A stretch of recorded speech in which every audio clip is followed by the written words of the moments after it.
Hey everyone, Cynics here, and it's time for a new episode of PAINTOVER PALS. Actually, it was time about 6 months ago, but I don't know, sometimes things get delayed, so hopefully people still remember submitting these because it's been a long time. But anyway, let's just get right into it. And these were, of course, submitted by my wonderful patron supporters.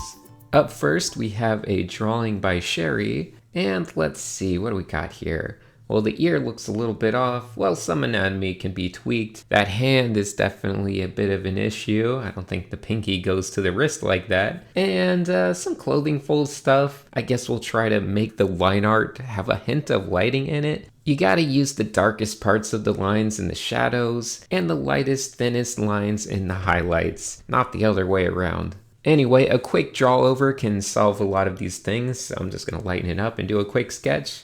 Also, another thing that's super important to me, we don't want the hair to look like it's just a 2D flat texture glued onto the skull. So instead, let's make sure that the hair always has volume. It's super important, so just have a little bit more fun with it and make it a little puffier, a little bigger than the actual head shape. Now, some of the lines in the clothes can also be a little bit more interesting, especially around the boob and everything. You're drawing a thing that doesn't have forms kind of hiding from you in this direction. We're looking at like the intersection between planes, so we shouldn't be drawing a line on that side of the chest. We should be drawing it on the other side to actually show where the form is turning around out of view a little bit.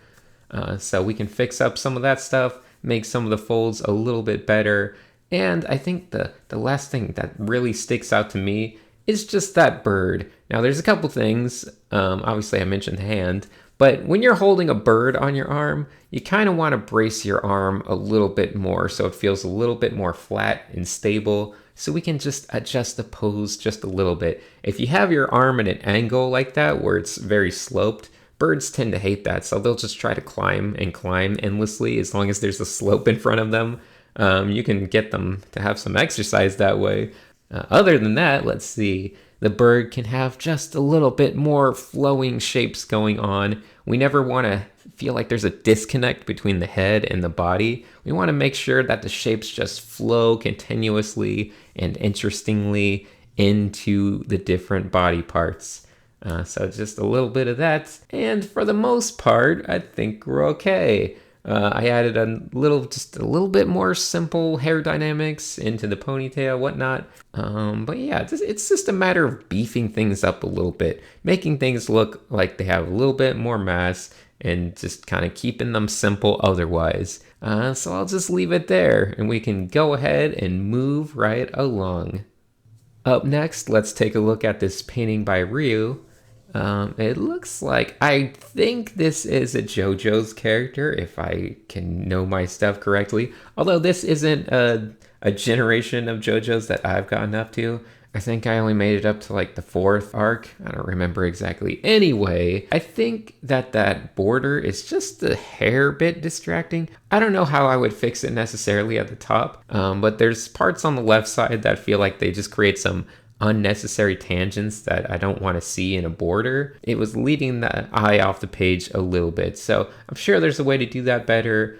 That plane, I don't know if that's a thing in the actual thing, but anyway, the propeller wasn't moving, so that's just a little distracting. I think it'd be cooler, ideally, to avoid all those dark black lines because it's drawing a lot of contrast and attention to itself.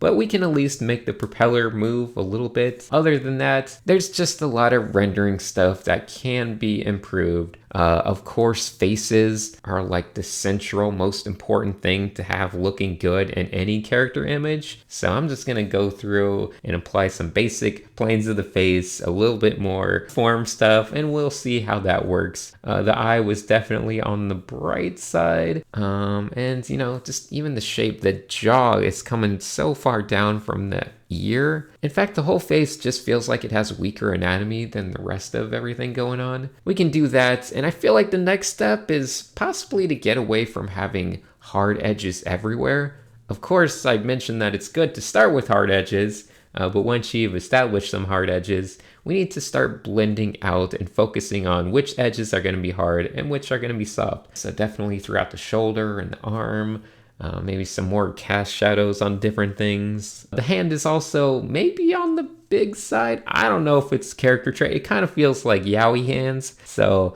I'm just going to shrink it a little bit. That's kind of most of it. I feel like it's a good time to like get to this point and then practice, you know, making hard edges and then blending into soft edges, and trying to really focus on form. You're also just a little bit on the monochromatic side with the actual shadows and things, which is making things look a bit muddy. I do like that the line art was at least toned red. So that's a good thing. And the hand was pretty interesting looking, had some good shape design. So most of the pieces were there. Once again, just soften things up a bit, work on subtle things. Moving along to this old painting by CHERIE. I wasn't actually sure what was supposed to be going on in this painting, but that's fine. These are paint overs. I just started it by just trying to block out the forms a little bit more. You had a lot of just lines of shapes, but they weren't really describing any forms. They were just kind of smeared around on each other. But also, like on the face of that little goblin-y guy, we just really need to simplify that. Keep it nice and simple. Have your very clearly defined shadow area and highlight area, and just get those forms working for you. So I rendered this out. I wasn't really sure what it was. And then eventually I think I realized, oh, it seems to be like some goblin, maybe wizard guy that died. So then I just kind of ran with that. And now he's really looking like he's turning into smoke and magic and dissipating into the air. But this image also had just a bunch of weaknesses in terms of perspective.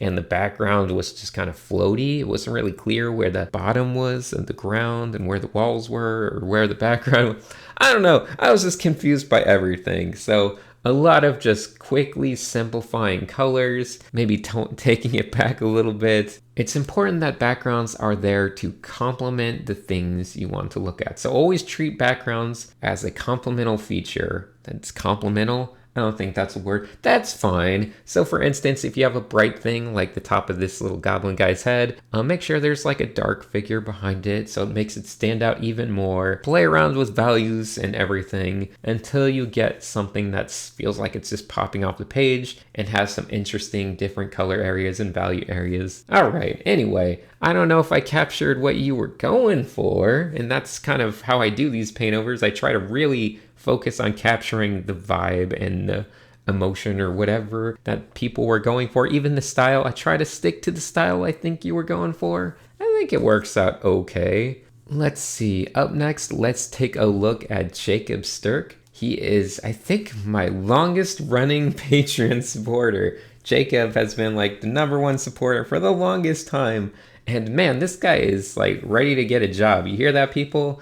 This guy's ready. Go hire him. If you're looking for someone to do some art, Jacob STURK is ready. So first of all, great job. I think there's some minor things we can do to just improve shape dynamics and some of the interest. So for instance, on the face, the turtle's not looking super intimidating just because the mouth is such a tiny feature. It's got like this giant overbite. And I feel like there's an unnecessary amount of forward shapes going on in like the beak area of the turtle. So if I were to simplify that shape and make it look a little bit more aggressive and just bring the jaw open a little bit more, I feel like that really helps the kind of atmosphere and vibe you're going for. And as well as just trying to include a little bit more detail in the face. You want people to look at this right in the face. That's where your focal point is. Now the arm, I guess it's an arm, whatever, the flipper, the flapper, the thing on the side,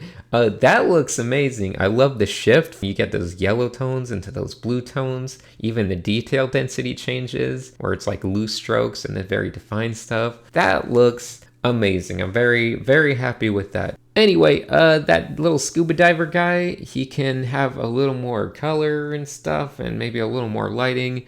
He's getting a little monochromatic. Theoretically, you could experiment around with like different lighting effects, maybe a little water caustics and little rays of light coming through the waters. It doesn't have to be as messy and haphazard as I made it, but it's one option to explore. There's room for more little strokes of just detail in the background stuff, so it doesn't feel all similar in terms of its brush sizes and brush shapes. Maybe there's some more definite stuff hinted at here and there. You know what? The main thing I'll say that could really change this, and I don't expect it to be changed in a paint over, is just to think a little bit more carefully about the composition in the future. So, for instance, if I wanted to create, say, a composition, it's ideal that not only are we creating an emotion for the figures and the characters inside the composition, but ideally we create that same emotion and feel that we want the character in the piece to feel. We want to create that for the viewer as well. So if you want something that feels intimidating, you make it bigger, you make the camera lower, you know, all those classic composition things. And if you want something to feel extra scary and intimidating, like a giant creature, generally you want to place the camera in a way where that creature is actually coming toward you. So it's two things you're looking for in any good composition. When it comes to mood, you want the characters to be very expressive and really show the mood. And you want the viewer to also be feeling that mood as well. So that's where compositional tricks come in handy. So just keep thinking about composition in the early stages, you know, do more thumbnails that really rely heavily on creating the mood for the viewer. And I think you'll be pretty good. You're already great, so, you know, just keep improving. Actually, up next I have this piece by NARTA DONFEUD, and I think this might be a good chance to try to just highlight what I was talking about with composition stuff. So as you can see right now, we're kind of a very detached camera. We're looking at this giant titan, and there's like a little tiny warrior at his feet. Once again, we're very detached from that little guy at his feet, but I feel like that's the guy we want to be relating to. I don't know how well I can do that with what I have right here, but I'm going to do my best. I'm just going to kind of make it look like we can warp it so this looks like we're at a very lower camera angle and we're looking up at this guy, so we just add a little bit of perspective to him, kind of messing up the painting quality a bit. But if we do that and we make him feel very intimidating and we mess with the background a bit, maybe add some colors, then we can potentially create the vibe that the character is feeling in the viewer as well. And the other thing that's really standing out to me is the lack of material definition. So we got metal stuff, I would assume so. And we got his skin, which kind of looks clay-like. In fact, everything looks clay-like. But we want to really highlight that there is different textures and materials going on. So for the metal, we can really punch in some bright highlights, and that will go a long way to showing that, hey, this thing is metal and that thing is skin. So there's a difference in value range between them. But yeah, we throw this little night guy right in the foreground so we can relate to him. And I think that makes it better compositionally anyway. I kind of didn't do a great job painting that guy back in. The big titan in the background got a little bit messy. But yeah, at least the night guy in the foreground, I feel like it creates a more compelling feel. So yeah, aim for that. Do more thumbnails. That's the moral of the story. Practice creating emotion for the viewer with thumbnails. All right, up next I have this piece by Rochelle. I believe this is My Hero Academia. Yeah, it is, right? Those are characters from My Hero Academia. Anyway, right off the bat, I just want to focus on lighting, and I'm going to be focusing on that as like another big theme. So we talked about composition as a big theme. Now we're going to talk about lighting as one of the big themes to focus on during this episode. So we have a very strong direct light source. We got this, you know, I would assume the sunlight coming through the trees. You hinted at it with a lot of rim lighting, although it's not really hinted at in terms of the way the shadows are working. So there's not really a strong sense of cast shadows coming off the trees and the rocks, and even the characters themselves don't feel like they're really casting shadows on things. So you get like rim light around, you know, basically the entire characters, and it seems a little extreme considering the sun would probably be blocked in certain areas. So maybe we can mess with that just a little bit. The other thing that's just jumping out at me in an extreme way is that booty. That is a maximum butt you've got going on there. It's a little bit on the overwhelmingly thick side. In fact, it seems to start at the midway point of her back. So maybe we can make the butt just start a little more in the butt area and not like take up half her body. And I think that might work a little bit better. We can still leave it nice and thick. I know that's what you're going for. Once again, I'm just trying to get what people are going for. So that's easy to fix. We can just liquefy that, move it around. It should be fine.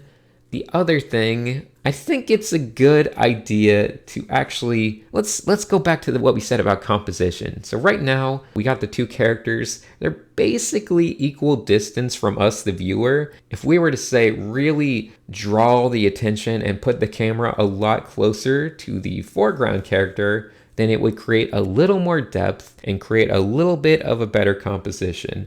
Because you spread out your focal points, which is good. They're at staggered heights, but they're at roughly the same distance from the viewer. So we want things to not only be staggered in height and location, but we want things to be staggered in depth as well. So one focal point should be closer to us and one can be pushed a little farther back, and that will create a more dynamic feeling composition. Anyway, let's really get into trying to fix up the light a bit. I'm not going to make it look super pretty or anything. We can definitely have some more dappled lighting effects based on this being a forest with trees. Ideally, there's leaves and things, so you're going to get a lot of dappled little lights and interesting little lighting effects. And some of the light shapes on the rim lighting, they don't have to be just lines. In fact, I hate it when it's just lines. We can actually create some shapes in triangles, and I think that will make it a little bit better. Overall, it's not very clean because I'm just kind of demonstrating what you could be doing. I also tried to obviously alternate between warmer light areas and cooler shadow areas just to create a little more of a warm, cool dynamic. Let's keep the lighting theme going and take a look at this painting by WISP Draw. Now, right off the bat, you may notice something that is just deeply disturbing to me, and that's this giant tangent that just perfectly matches up with this girl's shirt. I just gotta change that as fast as I can. I'm not technically sure what they're going for with the background. I assume it's like she's at the edge of one wall and then there's another wall farther in the distance. At least I hope that's what they're going for. Some of the lines on the wall were a little bit confusing in terms of perspective. So I think I will just redraw those just to keep it simple. But I want to mention a couple things real fast. First of all, I love how they handled the hair. Look at all those smooth color transitions and nice kind of soft blending. Feels very buttery, and I enjoy that. Now, aside from enjoying that, it's kind of lacking shadow shapes and like really turning of forms.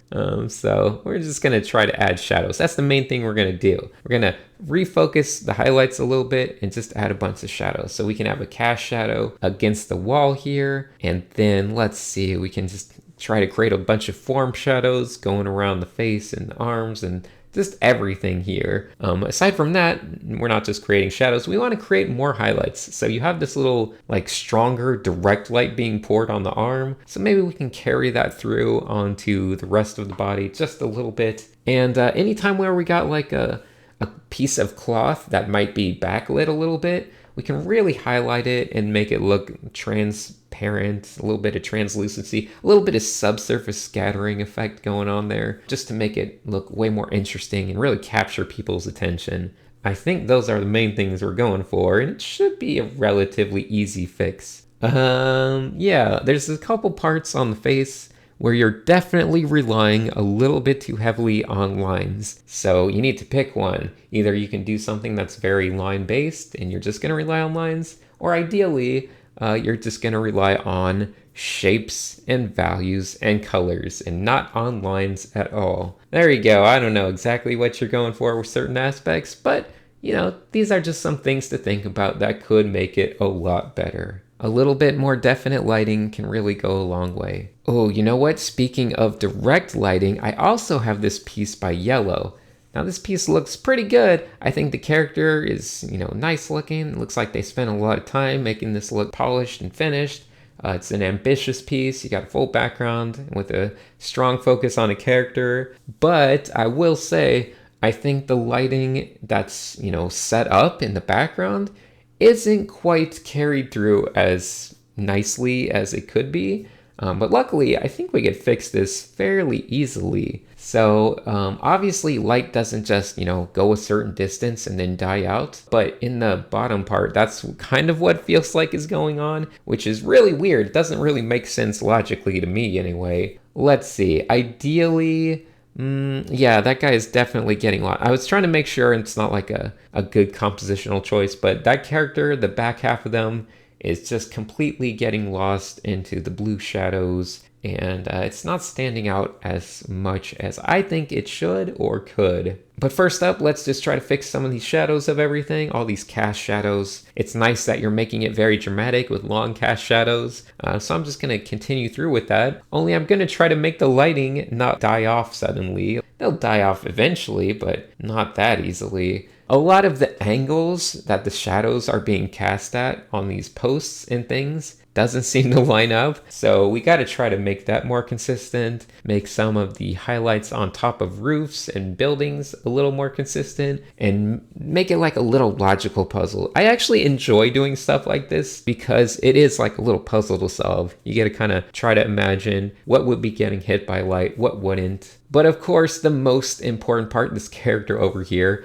I think we can just completely light the platform he's on, really create some strong cast shadows and make it super, poppy and dynamic, so we can get a strong sense of direct lighting on the front of the legs, and in fact, just the front of everything that's facing the light. So a lot of these other shapes on the character, they get a little bit liney. We want to try to make them a little bit chunkier in terms of shapes. Obviously, there's some times where you need lines, like if something's a little accordion, or if there's just a bunch of little bands on something. But for the most part, try to avoid lines, try to bring in bigger geometric shapes. With all of that being said, I think personally it looks a lot more engaging and dynamic, and I feel like the character really stands out more, definitely from like a smaller view, just because there's more lighting that contrasts the backside of the character as well. But anyway, yeah, just logicking out the lighting.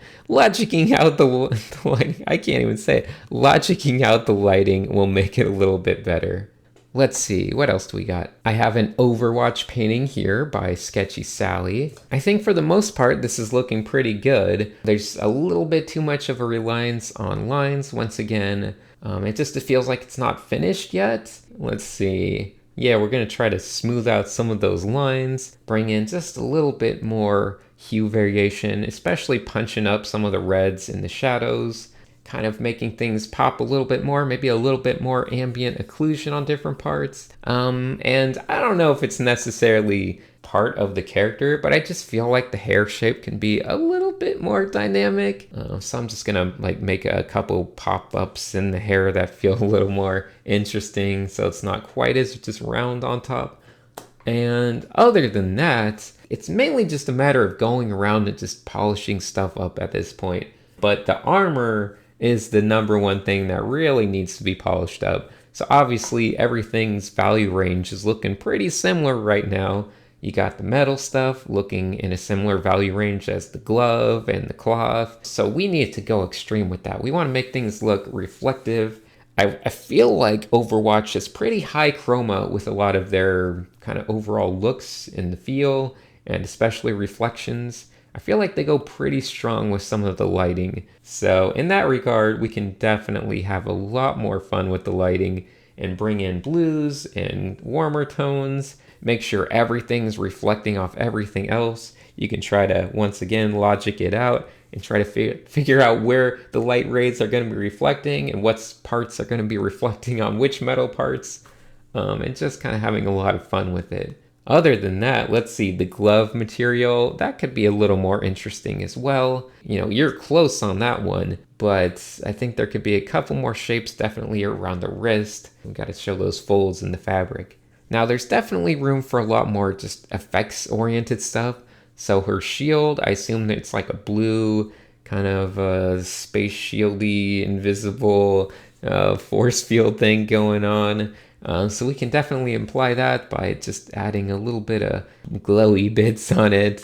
I tried to bump up some of the brightness in the face to kind of match what I think of when I think of Overwatch. So a little more saturated, a little more bright. Once again, that high chroma feel. The very last thing I'll do is to just add, I feel like the background blue is a little bit on the stiff side, so I can just go in quickly with just a subtle amount of a color dodge gradient and just put some brown along the bottom, going upward a little bit, and that should break up the background just a little hair bit, as well as bringing some more warmer, browner tones into the character, which makes it a little bit less monochromatic. Obviously, you can go through and render it out as much as you want, but that's the general idea. Get those nice value range reflections going on in the metal stuff. Yeah, I think it's a solid improvement. It was already looking pretty solid, so it's just a matter of keeping on with it, and I think we'll be pretty good with it.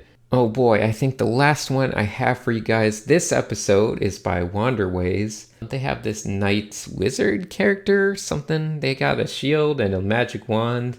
Although, right off the bat, there's a couple awkward things going on. The pose feels a little bit stiff, just the way the head is facing compared to the hand. It's gonna be hard to fix that with a paint over.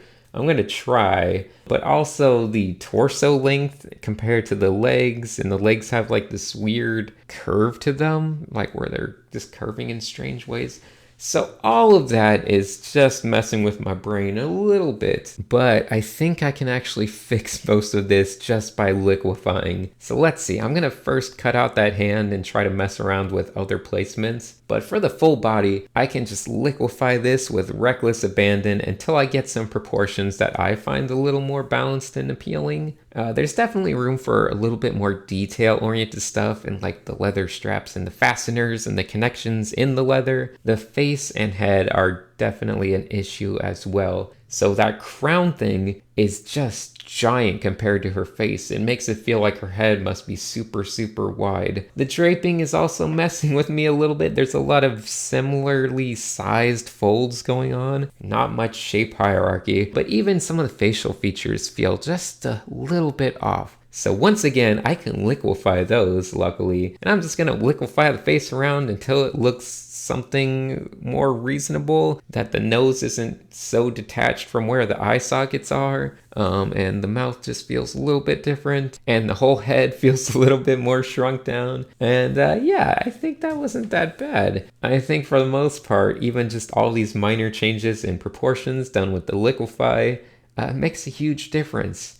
You can also stand to get a little less monochromatic with some of the armor reflections, maybe bring in some stronger ideas and colors. I might even just smear in some slightly more warmer tones and parts just to make it a little more fun. And I think that's pretty much it. It feels like a new painting, even though I didn't really paint anything. Oh, and that hand holding the shield was also a little wonky, so I just tried to simplify that, fix it up a little bit. Don't you worry about that. Anyway, I think we're basically done for this episode. Hopefully I can edit this down into a reasonably sized video. It's probably going to be super long. I don't know. I'll do my best. But I would like to strongly, strongly thank all of my wonderful, wonderful patrons for actually supporting these, even though the videos have been pretty slow lately, especially the paint over videos. But yeah, I'll try to make it up to them. I don't know. I might just end the paint over tier and turn it into something else that's a little more casual. We'll see. I might do an update on that in the near future. This won't be the last paint over one though. I'll at least do another one and then maybe I'll change it. But thank you so much for watching, and thank you once again everyone who supports these videos. See you, everyone.